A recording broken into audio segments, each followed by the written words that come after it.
Now, China at the same time says it has announced measures to alleviate the problems involved in African debt loads. The Foreign Ministry spokesperson, Zhao Lijian, says that China attaches great importance to debt suspension and alleviation in Africa. It is committed, he says, to fully implementing the G20 debt relief initiative. Now, the Export-Import Bank of China, which is essentially an official bilateral creditor, says it has signed debt suspension agreements with at least 11 African countries and other non-official creditors and have also reached consensus on debt relief with some African states. Zhao said that China will exempt 15 African countries from interest-free loans due by the end of the year and continue to promote the international community, especially the G20, to further extend the duration of the proposed debt suspension program.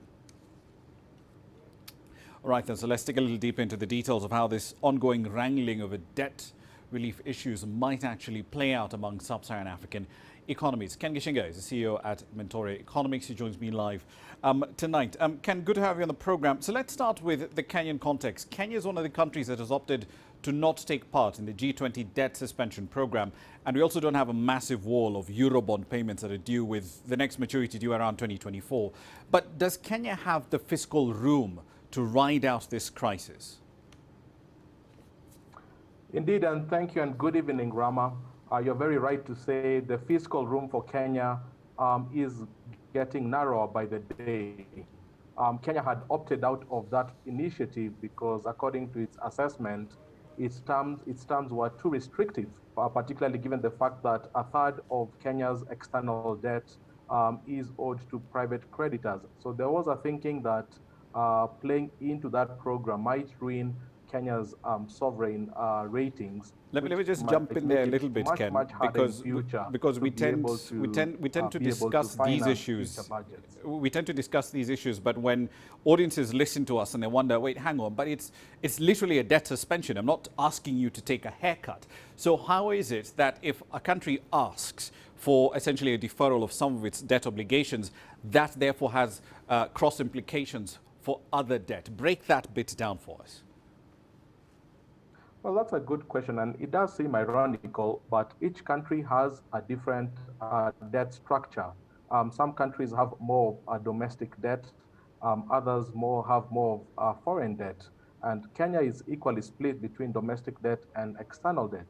Now, when you think of much of Kenya's debt, China, of course, is one of the biggest creditors, and there are a number of private creditors. So in the assessment, those are feeling that, yes, you might get some relief, some stimulus from the G20 debt relief programs, but the cost, according to the assessment, was too big because once your ratings start to go down, their assessment was those private creditors that Kenya has largely depended on in future might not be able to extend lines of credit in future. So it definitely must have been a tough decision. But I think that was the thinking, especially given the structure of the Kenyan debt.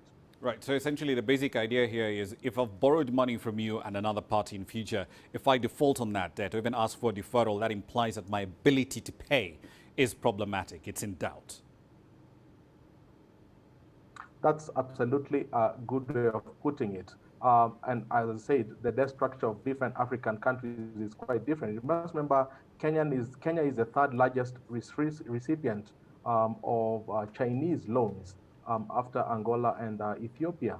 So definitely Kenya's focus will largely be on the direction China goes. And you remember that China is not part of the Paris Club of creditors. So that, and the CBK governor has reiterated that, bringing together China and Russia, which are big lenders to Africa, into these Paris Club agreements might make it easier in future for countries like Kenya to be able to opt into these kind of programs. Right. Let me just extend that analogy just a little bit. Isn't part of the problem here, because we've seen the World Bank president, David Malpass, argued a little earlier that, look, part of the problem as to why some G20 countries are reluctant to extend this debt suspension is that they believe that it would essentially mean that some creditor nations are not being treated on the same level playing field as others. In other words, if I borrowed money from you and then I turn around and say, look, give me a break for 6 months, but then I keep servicing debt to another person, I'm basically not treating you in the same way. Isn't that the moral hazard problem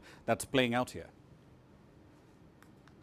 Indeed, it is a moral hazard problem. And actually, if you think of it from a broader perspective, where people have argued that the entire political economy of Africa has been tied to these loans coming from these European, American, and Asian countries. And with that, those countries do have some sort of power. So being able to relinquish that kind of power definitely sometimes is not in their best interest.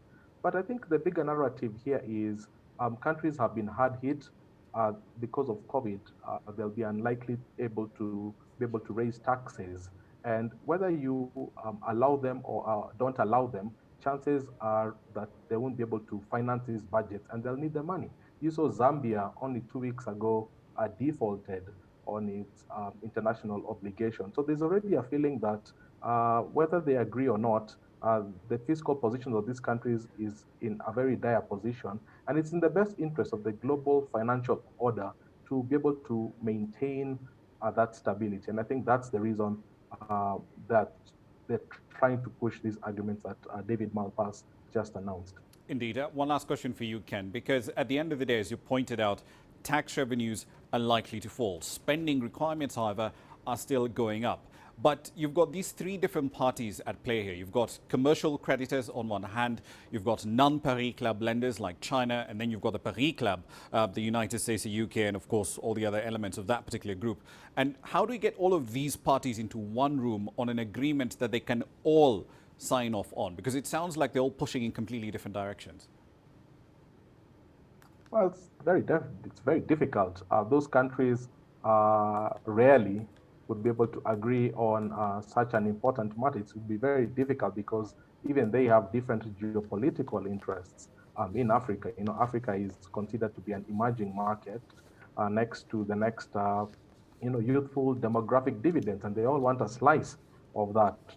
So it's quite unfortunate that African countries, and I think the bigger thinking here is, how do we start getting out of this debt? How do we start applying economics that really enable countries to be able to generate their own revenue and really reduce the level of debt that we have? Because yes, countries are free politically, but these debts are a major burden on the public sectors of these African countries. So I think the big thinking is, yes, we might try to crowd in all these creditors into one room and ask them to give debt relief. But I think the bigger conversation has to be, how do we put Africa first? How do we put people working first and being able to be self-sufficient so they don't need loans in future? And sometimes I don't think that second part of the conversation gets enough airtime, if you like.